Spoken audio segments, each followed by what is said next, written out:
अस्सलाम वालेकुम। Welcome to Creative Exador. आज हम हेयर पोरेसिटी होती क्या है इसके बारे में कंप्लीट स्टडी करेंगे। कोर्स का इसका जो वर्कशॉप है उसका पर्पस ये है कि ये नोट्स जो होंगे ये Creative Exador hair care formulation course के स्टूडेंट्स के लिए तैयार किए गए हैं। इसमें हेयर पोरेसिटी से रिलेटेड हर छोटा बड़ा पॉइंट डिटेल के साथ कवर किया जाएगा। क्लास लेक्चर रिवीजन और कंप्लीट टीचिंग सेशन आपको दिया जाएगा। स्टेप बाय स्टेप इसका रोड मैप मैं बताऊं तो हम जो हमारे बाल होते हैं, हमारे हेयर्स होते हैं, उसकी बेसिक स्ट्रक्चर में पहले आपको बताऊंगी कि हमारा बाल बना हुआ किस तरह से होता है। फिर बताऊंगी पोरेसिटी कंसेप्ट और काजेज कि पोरेसिटी कंसेप्ट, पोरेसिटी होती क्या है, इसके बारे में हम डिटेल से बात करेंगे। काजेज मतलब इसके वजूहात क्या हैं। फिर मैं बताऊंगी पोरेसिटी टाइप कि ये जो हेयर्स की पोरेसिटी होती है उसकी कितनी टाइप होती हैं, उसकी प्रोफाइल क्या है, उसका कंपैरिजन क्या है कि हम जो टाइप्स हैं उनका आपस में कंपैरिजन करेंगे कि कौन कौन सी टाइप की पोरेसिटी है और उसके क्या क्या साइड इफ़ेक्ट हैं, उसके क्या क्या वजूहात हैं, उसको रिकवर कैसे किया जा सकता है और उसके जो है उसको बेहतर किस तरह से किया जा सकता है। उसके बाद नंबर 4 में आ जाता है टेस्टिंग मेथड्स आ जाते हैं और असेसमेंट आ जाती है कि हमने अपने बालों की जो है ना जो हमारे बाल हैं उनकी हमने पोरेसिटी जो है वो चेक किस तरह से करनी है और हम अंदाज़ा किस तरह से लगा सकते हैं। और आखिर में आपको बताया जाएगा कि आपने किस हेयर प्रोडक्ट और किस हेयर पोरेसिटी के लिए किस तरह का प्रोडक्ट जो है वो आपने सिलेक्ट करना है।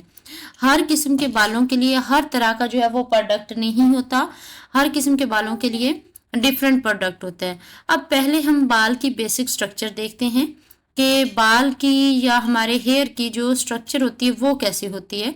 सबसे पहले देखें तो हमारे हेयर की जो स्ट्रक्चर देखें तो सबसे ऊपर वाली लेयर जो होती है ना उसको क्यूटिकल कहते हैं।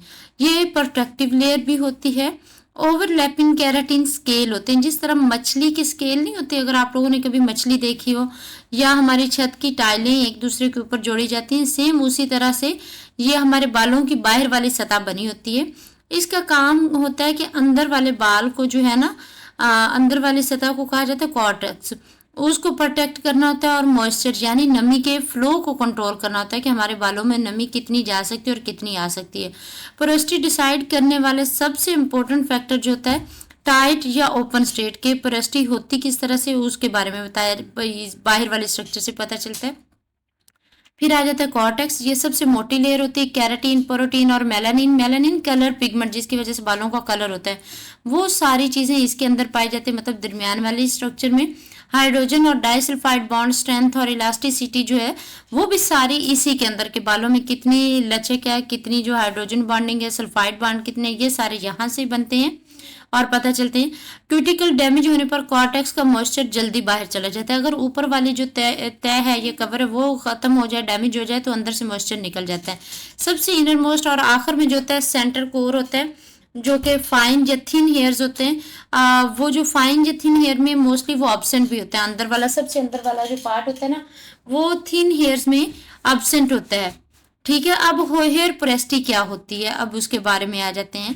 बालों की पोरेसिटी की डेफिनेशन देखें तो बालों की एबिलिटी के वो मॉइस्चर और ऑयल्स को जो कितनी आसानी से हमारा जो बाल है वो जज़ब कर सकता है या अपने अंदर कितनी देर वो उस ऑयल को या नमी को जज़ब करके रख सकता है, डायरेक्टली हेयर की क्यूटिकल लेयर की कंडीशनिंग पर डिपेंड करता है। ये पोरेसिटी होता है कि हमारा जो बाल है उसमें कितनी ताकत है कि वो कितनी देर तक जो है नमी को अपने अंदर जज़ब करके रख सकता है या बाहर निकाल सकता है। इस ताकत को हम पोरेसिटी कहते हैं। क्यूटिकल बिहेवियर देखें, अगर टाइट क्लोज पैक होंगे तो मॉइस्चर यानी नमी अंदर जाना मुश्किल होती है और अगर ज़्यादा होती हैं तो मॉइस्चर जल्दी अंदर जाता है और मगर जल्दी ही बाहर निकल जाता है। अगर डैमेज होगा तो मॉइस्चर यानी नमी बहुत जल्दी एब्जॉर्ब होगी और बहुत जल्दी लूज हो जाएगी। फॉर्मुलेशन के लिए कि एक ही प्रोडक्ट हर पोरेसिटी टाइप पर सेम रिजल्ट नहीं देता। गलत पोरेसिटी असेसमेंट से प्रोडक्ट बिल्डअप, ड्राइनेस या ब्रेकेज होती है। अब एक बार मैं अगेन आपको बता देती हूँ पोरेसिटी होती क्या है। कि पोरेसिटी की डेफिनेशन में देखें तो आप कि हमारे बालों की वो ताकत या बालों की वो सलाहियत जो मॉइस्चर या ऑयल्स को अपनी अंदर कितनी देर तक अब्जॉर्ब रख सकते हैं और कितनी देर तक रोक सकते हैं, उस एबिलिटी को, उस ताकत को हम पोरेसिटी कहते हैं। ये चीज़ आपको आसानी से क्लियर हो चुकी होगी, आई थिंक सो। और क्यूटिकल का बिहेवियर भी मैंने कि अगर आपको टाइटली क्लोज पैक्ड होनी चाहिए तो फिर मॉइस्चर अंदर मुश्किल से जाता है, ज़्यादा ओपन होंगे तो वो अंदर भी इजीली जाएगा और बाहर भी इजीली जाएगा। अब पोरेसिटी, टेक्सचर और डेंसिटी में आपको फ़र्क बता देती हूँ। मेन डिफरेंस इसमें क्या होता है, पोरेसिटी जो होती है ना, मॉइस्चर, नमी या ऑयल को अब्जॉर्ब और करने की और उसको रोके रखने की जो सलाहियत होती है उसको हम पोरेसिटी कहते हैं। टेक्सचर कहते हैं स्टैंड, शेप, पैटर्न या स्ट्रेट, जैसे मतलब हमारे बाल जो हैं वो सीधे हैं, उसको टाइप 1 में आ जाते हैं स्ट्रेट बाल, वेवी टाइप 2 में आ जाते हैं, और करली जो होते हैं टाइप 3 में आ जाते हैं, और बिल्कुल स्प्रिंगो जैसे ज़्यादा करली जो होते हैं वो कॉइली, वो टाइप 4 में आ जाते हैं। बालों की डेंसिटी क्या होती है कि हमारी जो है, जो सर की खोपड़ी है या जो जिल्द है उसके ऊपर 1 स्क्वायर इंच में कितने बालों की तादाद है, कि हमारे सर के ऊपर बालों की कितनी तादाद होती है, उसको हम कहते हैं डेंसिटी। कुछ लोगों के बाल बहुत घने होते हैं, मतलब उनकी डेंसिटी बहुत हाई होती है। कुछ लोगों की बाल बहुत पतले से होते हैं, उनकी डेंसिटी जो है वो कम होती है। और फोर्थ पॉइंट, डायामीटर, कि कुछ लोगों के जो बाल होते हैं वो बहुत मोटे मोटे होते हैं, कुछ लोगों के जो बाल होते हैं वो पतले होते हैं, और कुछ लोगों के बाल जो है वो थिन होते हैं, बिल्कुल ही पतले होते हैं। तो ये डायामीटर है, ये 4 पॉइंट्स हैं कि पोरेसिटी क्या होती है, टेक्सचर क्या होता है, डेंसिटी क्या होती है बालों की, और डायामीटर क्या होता है। ये चारों चीज़ों का अगर आप हेयर केयर प्रोडक्ट्स की फॉर्मुलेशन करते हैं तो आपको इन चारों चीज़ों के बारे में डिटेल पता होना चाहिए। क्लासरूम एग्जाम्पल में देखें तो आपने 2 लोगों के देखने, आपने क्लाइंट के करली और एक लो पोरेसिटी और दूसरा हाई पोरेसिटी हो सकते हैं। उसके बाद पोरेसिटी जो है चौथे नंबर में, कि एक बालों में मुख्तलिफ क्यों होती है, मतलब कुछ लोगों की पोरेसिटी के हाई पोरेसिटी बाल होते हैं, किसी के लो पोरेसिटी हेयर्स होते हैं, किसी के मीडियम होते हैं। तो इसकी वजह क्या है कि ये मुख्तलिफ क्यों होती है। पहली वजह तो जेनेटिक्स हो सकते हैं, मतलब अगर किसी बंदे के वालिदैन के भी बाल जो है हाई पोरेसिटी या मीडियम पोरेसिटी वाले हैं तो उस बंदे के अपने बाल भी वैसे ही होंगे, मतलब जिस तरह के वालिदैन के बालों की स्ट्रक्चर होगी सेम वैसी उसकी होगी। ये जेनेटिक्स में आ जाता है कि क्यूटिकल टाइटनेस नेचुरली डिसाइड होती है, ये हम खुद से नहीं डिसाइड करते, कुछ हद तक इसको हम कवर करते हैं, रिपेयर करते हैं, वो आगे डिटेल में मैं बता दूंगी आपको। लेकिन ये नेचुरली जो होते हैं कुछ लोगों की नेचुरली ही टाइट होते हैं। करली हेयर्स वाले हैं कि जैसे नंबर 3 और 4 टाइप्स में करली हेयर्स आ जाते हैं, ये नेचुरली ही इसी तरह के होते हैं। उनके जो क्यूटिकल्स होते हैं थोड़े खुले हुए होते हैं। जो स्ट्रेट हेयर होते हैं उनके जो क्यूटिकल्स होते हैं वो प्रॉपरली क्लोज होते हैं, अच्छी तरह से बंद होते हैं स्ट्रेट हेयर्स के।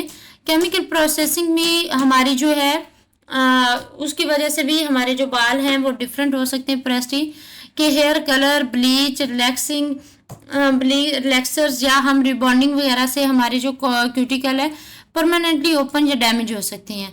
अगर हीट डैमेज से भी हो सकते हैं कि अगर 150 से ज़्यादा हीट डैमेज होगा तो बाल हमारे क्रैक हो जाते हैं, बबल हेयर्स हो जाते हैं, ठीक है।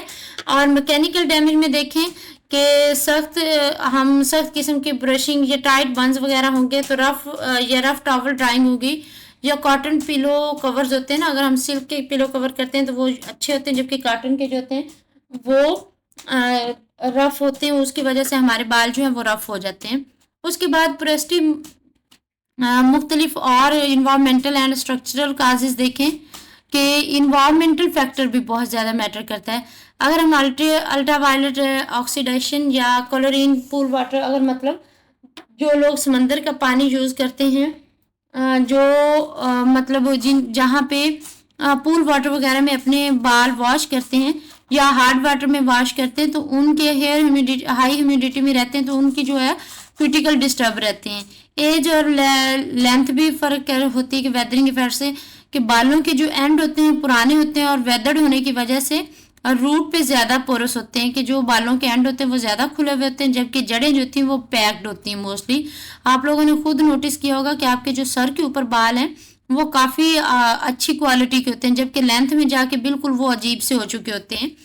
प्रोटीन मॉइस्चर इम्बैलेंस, अगर ओवर प्रोटीनाइजिंग कि अगर आपको इतनी ज़रूरत नहीं है बालों को प्रोटीन की, लेकिन एक ट्रेंड चला हुआ है कि ये प्रोटीन शैम्पू है, तो आप अन्य प्रोटीन शैम्पू लगाते रहेंगे तो आपके बालों में स्टिफनेस आ जाएगी। प्रोटीन काजेज जो हैं वो उसकी वजह से बाल जो हैं वो वीक हो जाएंगे। प्रोडक्ट बिल्डअप, अगर हम हैवी वैक्सीज या सिलिकॉन फेक लो प्रेस्टी वाला जो होते हैं ना, हैवी वैक्सीज या सिलिकॉन वाले, हाई सिलिकॉन वाले जो होते हैं वो शैम्पू यूज़ करते रहे ना, तो उनसे भी हमारे जो है अजीब से बाल हो जाते हैं, मतलब हैवी हो जाते हैं। क्लेरिफाइंग वॉश यानी जो ट्रांसपेरेंट जेल शैम्पू होता है ना, वो महीने में एक दफ़ा यूज़ करना बहुत ज़रूरी होता है। प्रेस्टी टाइप प्रोफाइल में देखें कि प्रेस्टी की कितनी अकसाम होती हैं, ये बहुत ज़रूरी है। इस वाली टॉपिक को आपने बहुत गौर से देखना है। लो प्रेस्टी के अगर आपके जो हैं क्यूटिकल टाइटली क्लोज हैं, आप अगर उसके ऊपर पानी गिराएं तो पानी फ़ौरन से बाल गिले ना हो जाएं, बल्कि पानी के बिल्कुल मोतियों की तरह बीड्स बन जाए सरफेस के ऊपर, तो इसका मतलब है आपके बाल जो हैं वो लो प्रेस्टी रखते हैं, स्लो ऑब्जॉर्प्शन है। और अब अगर कोई प्रोडक्ट आप अपने बालों में लगाते हैं तो स्लो ऑब्जॉर्प्शन होती है, प्रोडक्ट बिल्डअप रिस्क होता है, या लॉन्ग ड्राइंग टाइम कि अगर आपके बाल धोएं तो बहुत टाइम ले रहे हैं, तो इट मीन्स आपके बालों की लो प्रेस्टी है। ये कुदरती तौर पर शाइनी और स्ट्रेट वर्जन हेयर होते हैं। मीडियम प्रेस्टी वाले जो होते हैं स्लाइटली उनकी जो क्यूटिकल खुली हुई होती हैं, ये आइडियल बाल होते हैं। नॉर्मल ऑब्जॉर्प्शन होती है, रिटेंशन भी, मतलब जो हमने प्रोडक्ट लगाया वो नॉर्मली रेट में बहुत ज़्यादा देर तक खुला नहीं रहता, बहुत ज़्यादा देर तक वो ऊपर नहीं रहता, बल्कि नॉर्मल रेट में एब्जॉर्ब हो जाता है। प्रेडिक्टेबल केमिकल रिजल्ट, कोई भी आप केमिकल ट्रीटमेंट करवाते हैं तो फॉरन रिजल्ट आते हैं। ये मीडियम प्रेस्टी बालों की निशानी है। हाई प्रेस्टी क्या होते हैं, गैप्स होते हैं, क्रैक्स होते हैं क्यूटिकल्स में, और इसी वजह से कोई भी चीज़ लगाएंगे तो वो फ़ौरन से जज़ब हो जाएगी। फ्रीजी होते हैं, रफ होते हैं, डल होते हैं, क्विकली ड्राइंग हो जाते हैं, जैसे आप वॉश करते हो 5-7 मिनट में खुश्क हो जाते हैं, और इसी वजह से वो टूटते भी ज़्यादा है। केमिकली ट्रीटेड, इनके ऊपर इनके ऊपर कोई केमिकल लगाएंगे तो वो पहले से इतने डैमेज है, मज़ीद वो डैमेज हो जाएंगे। लो प्रेस्टी, मीडियम प्रेस्टी और हाई प्रेस्टी को ये नहीं इधर से समझ ना आ रही तो मैं आपको सारे नोटिस प्रोवाइड करूँगी, वहाँ से देखना, क्लियरली आपको समझ आ जाएगी, ठीक है। लेकिन ये बहुत ज़रूरी है। अब एक बार फिर लो, मीडियम और हाई प्रेस्टी का कंपैरिजन में देखें तो क्यूटिकल स्ट्रक्चर में देखें तो टाइटली पैक्ड होंगे लो प्रेस्टी वाले, फ्लैट स्केल्स होंगे। मीडियम प्रेस्टी वाले स्लाइटली रेज्ड होंगे, बैलेंस्ड होंगे। हाई प्रेस्टी वाले वेरी रेज्ड, गैप्स होंगे उनके अंदर। मॉइस्चर अब्जॉर्प्शन में देखें तो वेरी स्लो मॉइस्चर अब्जॉर्प्शन होगी, मॉडरेट होगी अब्जॉर्प्शन, और हाई प्रेस्टी में देखें तो बहुत फास्ट मॉइस्चर अब्जॉर्प्शन होगी कि कोई भी आप नमी प्रोवाइड करेंगे बहुत जल्दी जल्दी वो अपने अंदर जज़ब कर लेगी। मॉइस्चर रिटेंशन, ये बहुत इंपॉर्टेंट है कि वो आप अपने बालों के ऊपर कोई भी चीज़ पर अप्लाई करते हैं, चाहे वो ऑयल है, नमी कोई तेल है, कोई सीरम है, या कोई इसी तरह की कोई चीज़ पर अप्लाई करते हैं, तो जो लो प्रेस्टी वाले हैं तो वो एक दफ़ा लगाएंगे तो अंदर बाल जो है एक दफ़ा के लिए काफ़ी होंगे। लेकिन मीडियम के लिए प्रेस्टी के लिए वो बैलेंस रिटेंशन है कि ना कम में ना ज़्यादा, लेकिन आप लगाएंगे तो उसका असर देर पा रहेगा। जबकि हाई प्रेस्टी में कि आप जैसे ही वो मॉइस्चर वगैरह लगाएंगे वो फ़ौरन से जो है ना थोड़ी देर बाद जो है आपको फिर बाल खुश्क नज़र आएंगे। ड्राइंग टाइम में देखें तो लो प्रेस्टी वाले बहुत ज़्यादा टाइम लेते हैं, नॉर्मल वाले, मीडियम वाले नॉर्मल या एवरेज टाइम में खुश्क हो जाते हैं, और जो हाई प्रेस्टी वाले बहुत जल्दी सूख जाते हैं। कॉमन इशू में देखें प्रोडक्ट बिल्डअप हो जाता है कि लो प्रेस्टी वाले के वो जज़ब ही नहीं होता, सारे का सारा प्रोडक्ट जो है वो बालों के ऊपर ही लगा रह जाता है, ग्रीसी फील आती है। मीडियम प्रेस्टी वालों के साथ बहुत कम इश्यूज आते हैं, मिनिमल इश्यूज आते हैं, वो आइडियल होते हैं। जबकि हाई प्रेस्टी वालों के लिए बालों में फ्रीजीनेस बहुत ज़्यादा होती है, उसका बहुत बड़ा ये इशू, कॉमन इशू होता है। फ्रीज बाल होते हैं, ड्राइनेस वगैरह बहुत ज़्यादा होती है। अब प्रेस्टी चेक करने के यहाँ पे 6 मेथड हैं आपके लिए, सॉरी 6 नहीं 4 हैं, यहाँ पे गलती से मैंने 6 लिख दी, 4 मेथड हैं। तो सबसे पहला जो फ्लॉट वाटर टेस्ट, कि आपने बाल अपना एक तोड़ना है और उसको पानी के गिलास में 4 से 5 मिनट तक आपने डुबोए रखना है। अगर बाल ऊपर तैरता रहे, सरफेस के ऊपर तैरता रहे, इट मीन्स लो प्रेस्टी है। अगर वो मिडल में आ जाए तो मीडियम प्रेस्टी, अगर बैठ जाए तो हाई प्रेस्टी है। दूसरा टेस्ट स्प्रे या स्लिप टेस्ट है। अब वाटर आप अपने बालों पे स्प्रे करें, वो जितनी देर में आप अप्लाई करेंगे तो पहले वो वाटर बीड्स की फॉर्म में ऊपर रह जाए तो इट मीन्स लो प्रेस्टी है। अगर फॉरन से एब्जॉर्ब हो जाए तो हाई प्रेस्टी है। उसके बाद इलास्टिसिटी टेस्ट जो होता है ना, ये सबसे जो ऑथेंटिक माना जाता है कि आपने अपने बालों का एक एक बाल तोड़ना है, उसको गिले गिले को उसको स्ट्रेच करना है। अगर वो जो है ना खींचने के बाद वापस ओरिजिनल अपनी शक्ल में आ जाए तो बाल आपके हेल्दी हैं। से अगर फौरन से वो आप खींचते हैं, वो फौरन से फौरी जल्दी से वो वापस अपनी जगह में आ जाए, तो मतलब हाइपरेस्टी और प्रोटीन का डैमेज आया हुआ उसमें। विजुअल या डायरी मेथड के आप देख के उसको ना अंदाज़ा लगाएं कि डे लाइट में अपने बालों को चेक करें और प्रोएस्टी की एक डायरी लिखें कि बालों से शुरू में जो रूट्स हैं वहाँ पे बालों की क्या कंडीशन थी और रूट्स के बाद बालों की क्या कंडीशन हो गई है, और जो आधे बाल की स्ट्रक्चर क्या है और बिल्कुल सिरों पे एंड पे आके जो बाल की स्ट्रक्चर क्या है, वो आपने सारी चीज़ें जो है ना वो इसमें राइट डाउन कर देने। प्रेस्टी चेक करने के ये 4 तरीके हैं, ये गलती से 6 तरीके लिखे गए हैं, ये बार बार मैं बात रिपीट कर रही हूँ। ठीक है, प्रोडक्ट सिलेक्शन किस तरह से करनी है आपने, कि आपने लो प्रेस्टी वाले बालों के लिए कौन सा प्रोडक्ट लेने हैं, हाई प्रेस्टी के लिए, और ये चीज़ें किस तरह से आपने सेलेक्ट करनी। लो प्रेस्टी वाले बाल हैं तो light weight water based formulas लेंगे जिसमें ह्यूमेक्टेंट यानी ग्लिसरीन, एलोवेरा या विटामिन B5 वगैरह होंगे, वो वाले यूज़ करेंगे। स्टीम यूज़ करेंगे जब आपने कोई भी अपने बालों के ऊपर कोई चीज़ अप्लाई करनी उससे पहले आप स्टीम यूज़ करेंगे ताकि आपके बालों की क्यूटिकल्स थोड़ी सी खुल जाए। ठीक है, लाइट ऑयल्स जैसे jojoba, argan oil, grapeseed oil वगैरह जो हैं ये जिसमें प्रोटीन या 6 से 8 हफ्तों बाद एक दफ़ा प्रोटीन ट्रीटमेंट भी करवा सकते हैं। ये प्रोटीन आप घर पे प्रोवाइड करना चाहते हैं वैसे भी कर सकते हैं। हाई प्रेस्टी में हैवी बटर्स और ऑयल जैसे शिया बटर, कैस्टर ऑयल वगैरह जो है ये सारी चीज़ें आपको बालों में अप्लाई करनी चाहिए ताकि गैप सील रहें। हाइड्रोलाइज प्रोटीन्स आपको प्रोवाइड करनी पड़ती है अपने शैम्पू में, अपने जितने भी हैं आपके हेयर केयर प्रोडक्ट्स उसमें hydrolyse keratin protein, wheat protein, silk protein या राइस प्रोटीन, कोई भी आपको हाइड्रोलाइज प्रोटीन प्रोवाइड करनी पड़ती है 2 से 4 हफ्तों बाद। सल्फेट फ्री शैम्पू आपको यूज़ करना पड़ता है इसमें। एंटी ह्यूमिडिटी जेल्स जो होती हैं, जेल शैम्पू, वो यूज़ करना पड़ता है। या कोल्ड वाटर आपने हमेशा ठंडे पानी से अपने बाल धोने हैं, कभी भी गर्म पानी से नहीं धोने। और इन सब के लिए आपने जो यूनिवर्सल पीएच रूल जो है ना उसको आपने फॉलो करना है कि हमारे बालों की जो सतह होती है उसकी पीएच 4.5 से 5.5 तक होती है। आपने इतनी ही रखनी है, बालों की जो सतह है ना आपने इतनी ही रखनी है। आपने बालों के लिए बहुत ज़्यादा जो है वो नहीं करनी कि आपकी पीएच अगर बहुत हाई होगी तो आपके बाल जो हैं वो डैमेज होंगे। ठीक है, अब लेयरिंग मेथड कि आपने बालों पे क्या चीज़ पहले अप्लाई करनी है क्या बाद में, ये सारी चीज़ें मैं आपको बताती हूँ। 2-3 तरह के रूल होते हैं, LOC रूल, LCO रूल और LOG रूल। एल मीन होता है लिक्विड वाटर या water based leave in for hydration, मतलब कोई कंडीशनर वगैरह हो जाता है। ऑयल, ओ जो है ऑयल को रिप्रेजेंट करता है। Seal moisture inside hair shaft के अंदर ये मॉइस्चर को इनसाइड सील करता है। ओ सी जो होता है वो क्रीम के लिए, थिक क्रीम बटर लेयर है। जी जेल के लिए किया जाता है। अगर LOC है मतलब पहले आपने लिक्विड वाटर या वाटर बेस्ड आपने कोई भी कंडीशनर लगाना है और उसके बाद आपने ऑयलिंग प्रोवाइड करनी है, उसके बाद आपने क्रीम अप्लाई करनी है। हाई प्रेस्टी हेयर के लिए ये तरीका होता है। और अब अगर आपने LCO जो है ये भी हाई प्रेस्टी जो है, अगर आपके पास जो है ना इस तरह के बाल हैं कि थोड़े डैमेज हो तो उसमें आपने LCO रूल यूज़ करना है। LCO रूल क्या होता है कि पहले लिक्विड कोई आपने कंडीशनर प्रोवाइड करना है, फिर क्रीम अप्लाई करनी है या थिक क्रीम बटर वगैरह लेयर वगैरह हो जाए उसके ऊपर, उसके बाद आपने ऑयल प्रोवाइड करना है।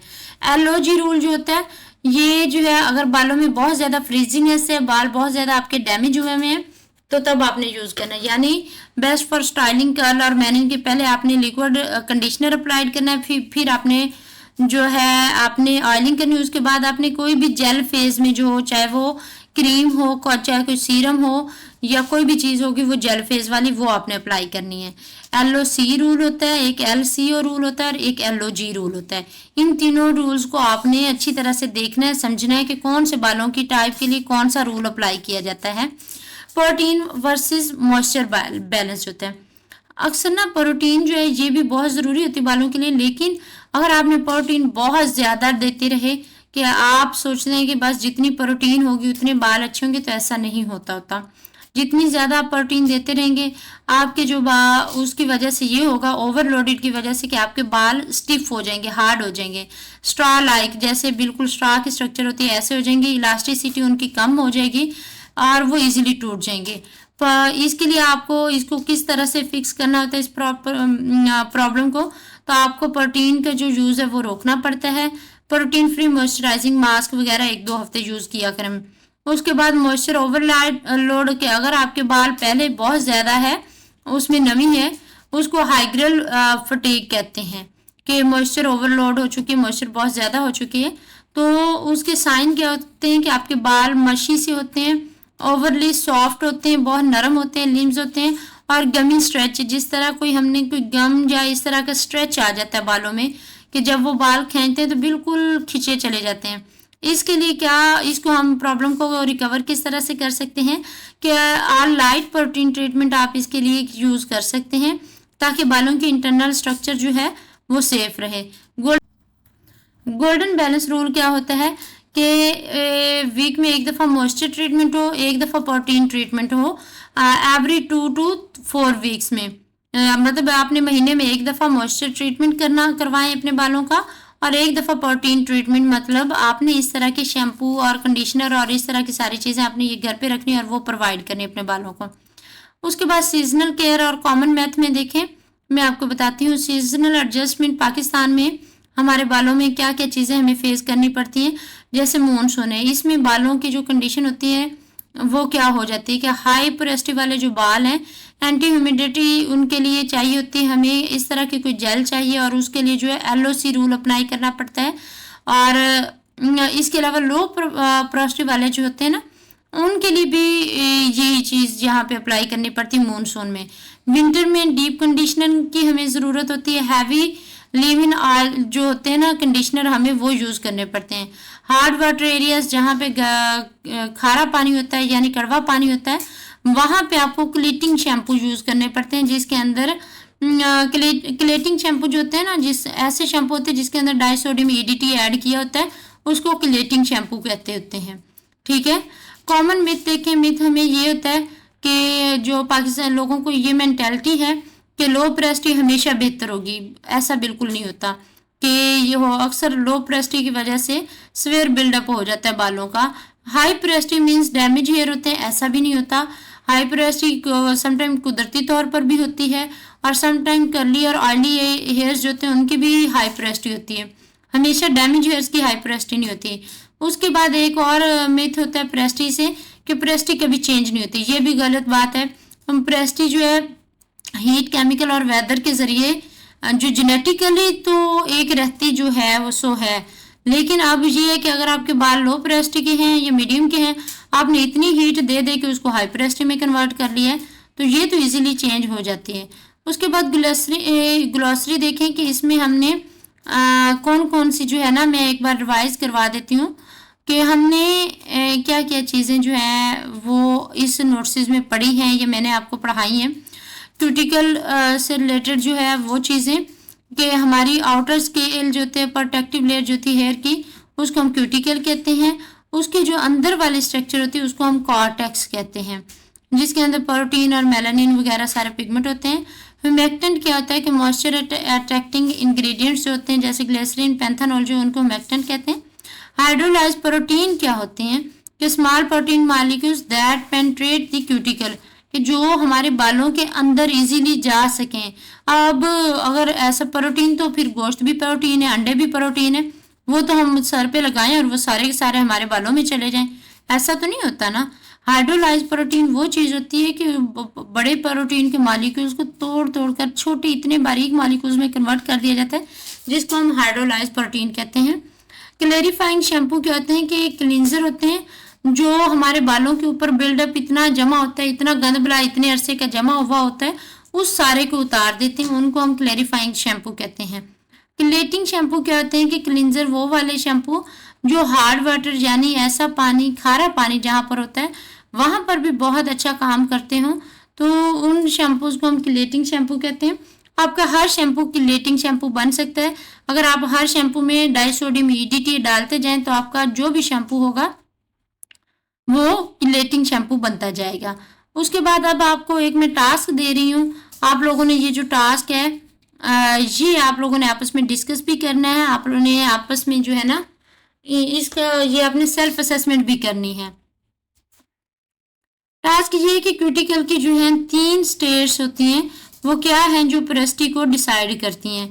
कि हमें कैसे पता चलेगा कि ये बाल जो है पोरेसिटी की कौन सी स्ट्रक्चर है, किस तरह के हमारे पास क्यूटिकल की अरेंजमेंट हो कि हमारे बाल जो हैं लो पोरेसिटी है, हाई पोरेसिटी या मीडियम पोरेसिटी में कन्वर्ट हो सके। फ्लॉट टेस्ट में अगर हम स्ट्रैंड डूब जाए तो इसका मतलब क्या है। अगर आप अपना बाल एक तोड़े, मैं मतलब ये कुछ क्वेश्चन है जो मैं आप लोगों को दे रही हूँ, इसका आप लोगों ने आंसर देना है कि आप एक बाल निकालें, जड़ से निकालें और उसको आपने डुबो देना है, गिलास में डुबो देना है।